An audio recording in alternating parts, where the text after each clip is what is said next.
kali ini juga aku bakalan bahas tugas juga. Tapi tugas kali ini tuh dari psikologi komunikasi.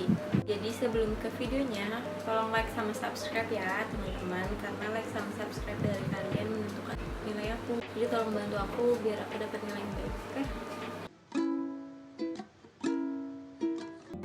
Perkenalkan, nama saya Anis Kamelia, mahasiswa Universitas Bung Karno semester 4 dengan nomor induk mahasiswa 11012001005. Sini saya akan menjawab 4 pertanyaan soal UAS saya di mata kuliah psikologi komunikasi dengan dosen pengampu Patri Oktasulfa Kurniawan.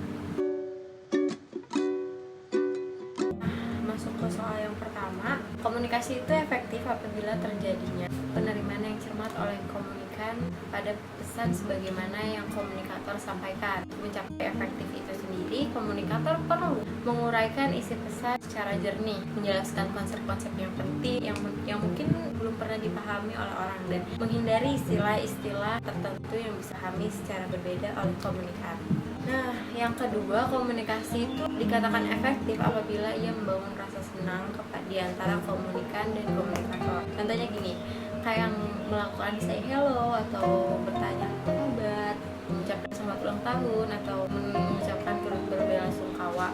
Nah, itu tuh seakan-akan bukan untuk mencari sensasi atau basa-basi, tapi itu untuk membangun rasa senang di antara komunikator dan komunikan. Yang ketiga, ini komunikasi efektif dicairkan oleh hubungan sosial yang baik atau relationship yang baik. Ini merupakan kelanjutan lebih jauh dari komunikasi fetis. Manusia adalah makhluk sosial yang tidak tahan untuk hidup sendiri. Setiap manusia ingin bergabung dan terhubung dengan orang lain. Seseorang ingin dicintai dan juga mencintai. Kebutuhan sosial ini hanya dipenuhi oleh komunikasi interpersonal yang efektif. Kegagalan komunikasi ini juga bisa terjadi karena hubungan komunikasi yang rusak. Misalnya, isinya udah jelas, sistematis, dipahami. Nah, tapi karena keadaan hubungan mereka ini sudah hancur ya, rusak, jadi di antara mereka itu nggak bisa lagi, kayak mereka, salah satu dari mereka mengabaikan percakapan tersebut. Yang keempat, komunikasi efektif mampu mempengaruhi sikap. Ketika orang mampu menyampaikan pesan, ia bukan hanya ingin sekedar orang itu paham, tapi dia pengen orang itu juga menyetujui pendapatnya. Nah, contohnya kayak dokter menjelaskan kayak dampak negatif dari rokok kepada orang yang rokok.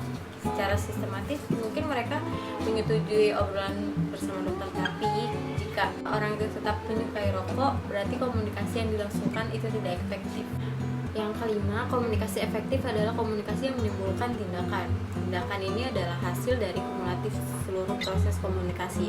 Untuk menimbulkan tindakan yang dikehendaki, komunikator harus berhasil lebih dalam lagi menanamkan pengertian. Komunikator harus menimbulkan rasa senang, menumbuhkan relationship yang baik, serta membentuk dan mengubah sikap para komunikan. Karena nomor 2 dan nomor 3 ini berhubungan, kita langsung bahas barengan aja kali ya. Dan di sini ada tabel nomor 2, dan di sini nanti ada penjelasan tentang masing-masing dari konsep tersebut.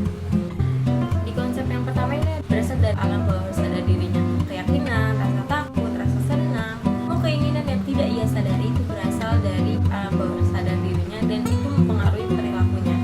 Ini ada konsep kognitif. Konsep kognitif ini apa?